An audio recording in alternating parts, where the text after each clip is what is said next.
Welcome to the No Limits Podcast, where limits do not exist, where you can create cash flow, equity, and real freedom with the power of real estate. 3, 4. Now, we will begin. Welcome to the dojo.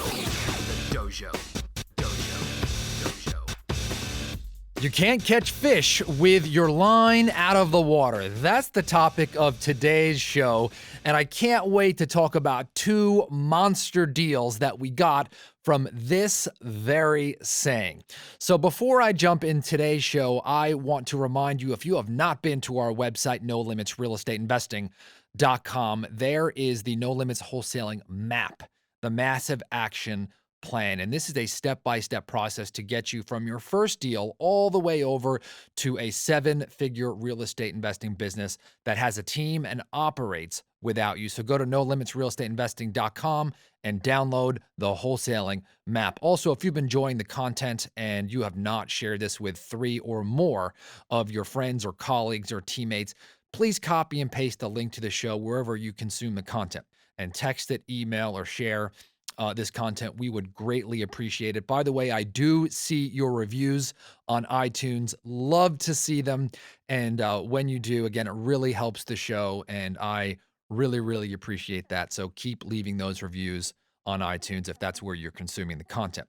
All right, so let's talk about you can't catch fish with your line out of the water. You may be asking yourself, what the heck is this show all about? Well, recently I went to go visit my father over in Florida, and I come from a long line of fishermen. And I actually live on the West Coast, and my fisherman family lives on the East Coast. So we always go visit my father in Florida every single year. And one of the things that I've seen from my father is that he loves to catch fish, but he has become more and more impatient the older that he has gotten. So we were recently in Florida, and I'm there with my 4 kids. And if you know anything about fishing in California compared to Florida, it's like night and day, right? There is amazing fishing down in Florida. I mean, you stick your line in the water and you catch a lot more fish. So my kids, whenever we go down to Florida, they are going to catch fish come hell or high water. They don't care if we're catching fish or not catching fish.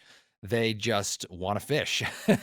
And so because when we go down there, my father, he can fish anytime he wants and catch fish. If he doesn't catch fish like within the first 5 minutes, he is like, I'm out of here, right? And he's like, he's done and he's impatient. And that's just the way he is because he's been fishing for 40 years. But because my kids were so desperate to catch fish, they wanted to fish just night and day, every single day the last time that we were in Florida. So anyway, we get to the dock and I'm there with my 4 kids, and the conditions aren't great, right? The tide is really low. The water is murky. It's like a little, the waves are choppy. And so my father goes down there and says, the conditions are no good. Right? Let's go back to the house. And of course, my kids are like, we want to fish. We want to fish. And my dad's like, we're not going to catch anything. So I have been fishing with my dad before. And one of the things I joked around with my kids is that they have their line in the water and out of the water, and in the water and out of the water. And I actually did another show on how one day we caught like 82 fish on shrimp. And I'll talk about that on another show. But I've always taught them, I said, listen, you've got to keep your line in the water, right? You can't catch fish if you're constantly taking your line in and out. So back to the story, my dad wanted to get out of there. My kids are saying, no, we are going to fish, and the conditions were not ideal. Long story short, my daughter Olive, she has her line in, and we're just sitting there and we're not catching anything. And all of a sudden, boom, a giant fish hits my daughter's rod, right? And this thing is going back and forth, left to right. It goes all around my other 3 kids' rods and tangles the rod. And we get the line, and the tangle is so bad, right? But this fish is huge, right? That I have to cut my line and my other kid's line, and then we're going to hold the actual physical line in our hand. So we cut all 4 lines, but I've got the one line that the fish is in. And now I've got my daughter and I'm behind her, and we're now bringing in the fish by hand over our heads, right? Hand over hand over hand over hand, right? Picture our hands above our head, and we're just going 1, 2, 1, 2, and we're bringing this thing, and this thing is fighting like this thing is fighting like to the death, right? It is not giving up. And I'm telling you, the excitement and the adrenaline was just through the roof. My dad was there and he's like, oh my gosh, I can't believe the size of this fish. We were just like so pumped. So long story short, about after 15 or 20 minutes, we get the fish and it is a huge jack, right? And everyone just had a huge smile on their face. And we took a picture and man, we all learned a lesson that day, right? Number one is that you can't catch a fish with your line out of the water. But two, sometimes you got to be fishing when conditions are not ideal, right? You can't let your emotions dictate when you should be fishing. And so my father, who happens to fish a lot and thinks he knows a lot about fishing, almost had us miss out on a big opportunity because he didn't feel like fishing that day. And so my kid's enthusiasm for fishing and wanting to go every day of every moment enabled us to catch a giant fish. And that one fish, by the way, is better than the other 80 mediocre fish that we caught on another day. So you might be asking, Todd, what the heck does this have to do with real estate investing? Well, let me tell you about a tale of two deals. So these are two deals that we've done in our company recently. And maybe you might spot an area where you could have possibly have gotten a deal, or maybe this is going to sound familiar in your business, but you're going to learn a very important lesson here. All right. And part of that is to always be in the game. So we recently bought a house in the South Florida area. And on a Friday, this person called us at 4 p.m. on a Friday over there. And the phone rang, came through the website, and she had previously done business with us. And she says, I need to sell my house right now. So all my stuff is in a moving truck right now. And I have a house in Minnesota that I want to move to. And I need to close this thing on Monday. I need to have my money and I need to be on my way.